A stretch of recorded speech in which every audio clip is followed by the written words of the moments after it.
Снова вернемся к вопросу производства. Indeed, we talked intensively. রাশিয়ার সাবেক president Dmitry মেদভেদেবের এক মন্তব্য ঘিরে আন্তর্জাতিক অঙ্গনে উত্তেজনা তৈরি হয়েছে। জার্মান চ্যান্সেলর ফ্রেডরিক মেটসকে লক্ষ্য করে দেয়া তার বক্তব্যকে উস্কানিমূলক ও বিপজ্জনক বলে আখ্যা দিয়েছে জার্মানি। রোববার রাশিয়ার রাষ্ট্রীয় বার্তা সংস্থা তাসকে দেয়া এক বক্তব্যে মেদভেদেব বলেন, যুক্তরাষ্ট্র যেভাবে সামরিক অভিযানে ভেনেজুয়েলার প্রেসিডেন্ট নিকোলাস মাদুরোকে আটক করেছে, একই ধরনের অভিযান অন্য বিশ্ব নেতাদের বিরুদ্ধেও কল্পনা করা যায়। এ সময় তিনি সরাসরি জার্মান চ্যান্সেলর ফ্রেডরিক মেটসের নাম উল্লেখ করেন। শিয়া বাটার ও ভিটামিনে সমৃদ্ধ লিলি বিউটি সোপ, তারুণ্যময় উজ্জ্বল ত্বকের জন্য। মেদভেদেব দাবি করেন, মেটসের বিরুদ্ধে জার্মানিতেই বিচারযোগ্য অভিযোগ রয়েছে এবং তাকে অপহরণ করা হলে তা চলমান বৈশ্বিক ঘটনাপ্রবাহে নতুন মাত্রা যোগ করবে। তিনি আরও বলেন, মেটস না থাকলে জার্মান নাগরিকদের দুর্ভোগ কমবে।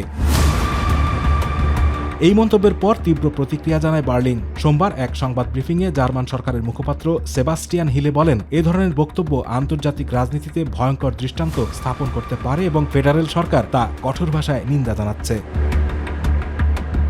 তিনি জানান, রুশ হুমকি সত্ত্বেও চ্যান্সেলর ফ্রেডরিক মেটস সম্পূর্ণ নিরাপদ রয়েছেন এবং তার নিরাপত্তা সর্বোচ্চ পর্যায়ে নিশ্চিত করা হয়েছে।